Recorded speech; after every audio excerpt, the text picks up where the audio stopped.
एक नया साल का शुरुआत में हम लोग खड़े हैं।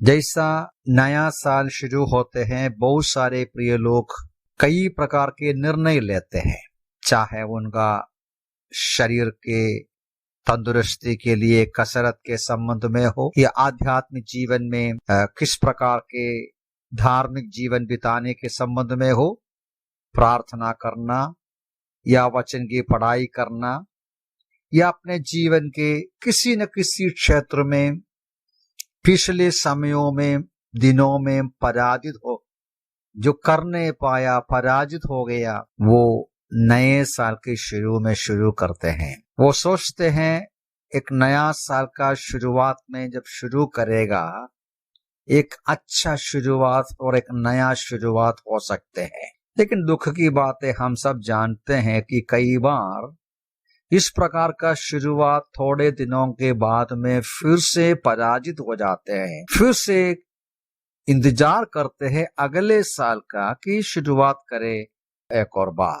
ये जो वचन हमने पढ़ा, परमेश्वर अपने लोगों को, इस्राएलियों को वायदा करते हैं, बीती हुई बातों का स्मरण ना करो, ना भूतकाल की बातों पर सोच विचार करो, देखो मैं एक नया काम करूंगा।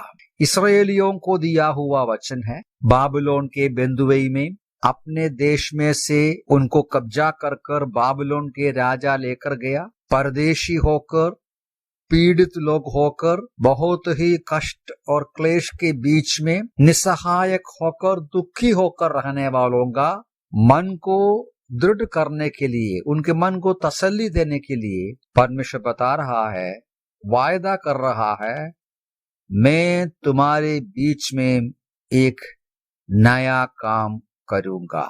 जरूर ये जो वचन हमारे लिए भी बहुत ही तसल्ली देते हैं। यहाँ से हम भी सबक ले सकते हैं। यदि हमें लगता है पिछले दिनों में हम पराजित हो गए, यदि हमारे मनों में निराशा है, संकट है, हमें लगता है कि किसी न किसी क्षेत्र में हम सफलता नहीं पाया, मुझे एक बार फिर जीवन एक सही ढंग से शुरू करना है, एक सही ढंग से आगे बढ़ना है। परमेश्वर कहते हैं मैं आपके लिए करूंगा। आप इन वचनों को ध्यान से सुनिए। देखो परमेश्वर किस प्रकार कहते हैं, बीती हुई बातों का स्मरण ना करो, भूतकाल की बातों पर सोच विचार मत करो। जो पीछे रह गया, जो कर नहीं पाया, जो दुख की गठिया गठी, जो हमें वेदना देने वाली, दुख देने वाली बातें जीवन में सामना किया, सब कुछ भूल जाओ। मैं ऐसा एक काम करूंगा आपके लिए जो आपके मन में इतना उत्साह देगा, आपके मन में इतना विश्वास देगा कि पीछे मुड़कर देखने का जरूरत भी नहीं हो, उतना भी नहीं हो। ऐसा भी कहते हैं, आगे मैं जंगल में एक मार्ग बनाऊंगा और मरुभूमि में नदियां बहाऊंगा। 16वां पद में कहा था कि जो समुद्र में मार्ग, वही नीचे कहा मैं जंगल में मार्ग बनाऊंगा, समुद्र में मार्ग बनाऊंगा, मरुभूमि में नदियां बहाऊंगा। मनुष्य के नजर में जो असंभव है, मनुष्य के नजर में जो कभी हो नहीं पाता, वो बातें मैं आपके लिए करूंगा। मेरे प्यारे भाई बहन, यदि आपके जीवन में भी इस प्रकार का निराशा है, विचार है कि मेरे जीवन में कुछ हो नहीं पाता, मैं बार बार पराजित होता हूं, परमेश्वर का ये जो वायदा को अपना लीजिए, मैं आपको जीवन नया बना। इसी पुस्तक का अध्याय 62 अध्याय में भी इसी प्रकार का वचन हम देखते हैं।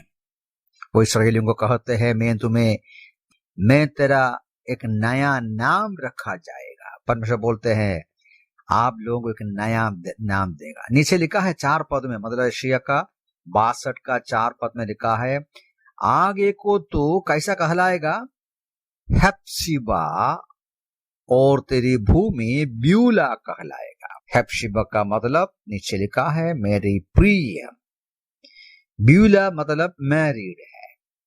इसका अर्थ ऐसा है कि इस्राएली लोग बाबिलोन के बंधुई में पड़े हैं पिछले कई सालों से।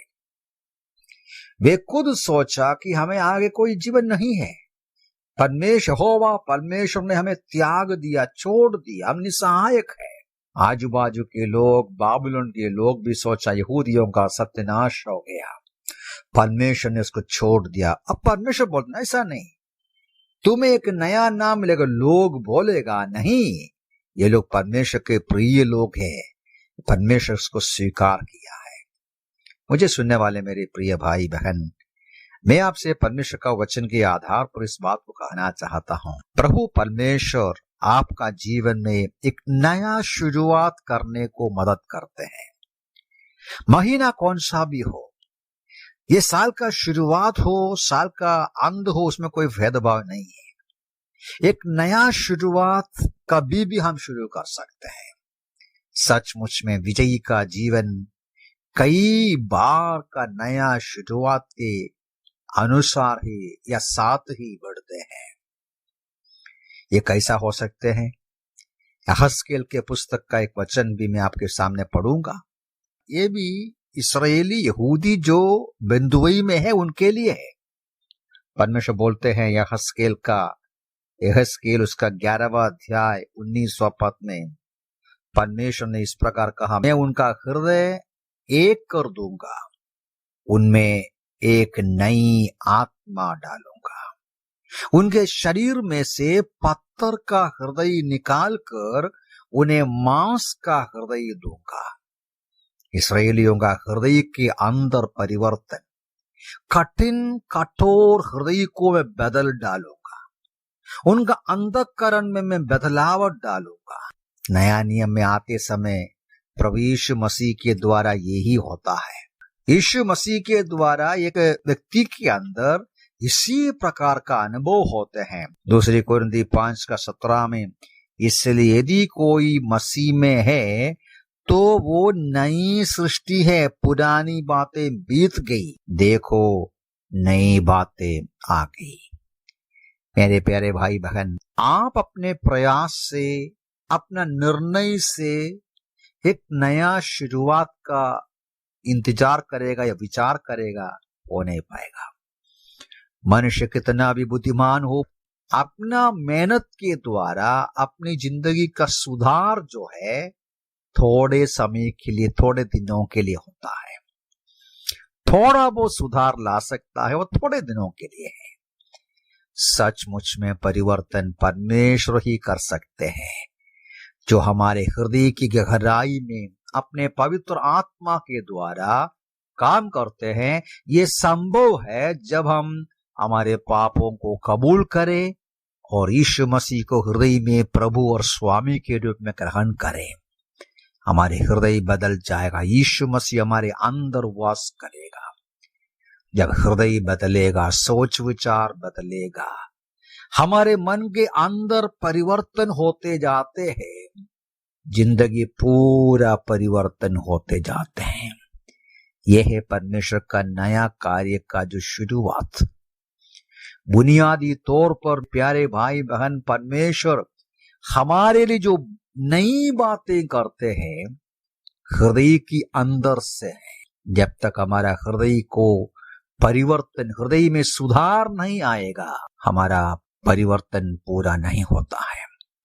मेरी प्रार्थना है, मेरी आपसे विनती है, प्रभु हमें सहायता करे कि ये नया साल के शुरुआत में एक मामूली तरीके का शुरुआत नहीं, दुनिया के लोगों का जैसा एक निर्णय नहीं, प्रभु के पास आए, यीशु मसीह के पास आए, पापों को कबूल करें, हृदय में यीशु मसीह को स्वीकार करें, अपने कमी कमजोरी को कबूल करें, हृदय को, जिंदगी को, मन को, अंतःकरण को बदल डालने के लिए प्रभु से विनती करें।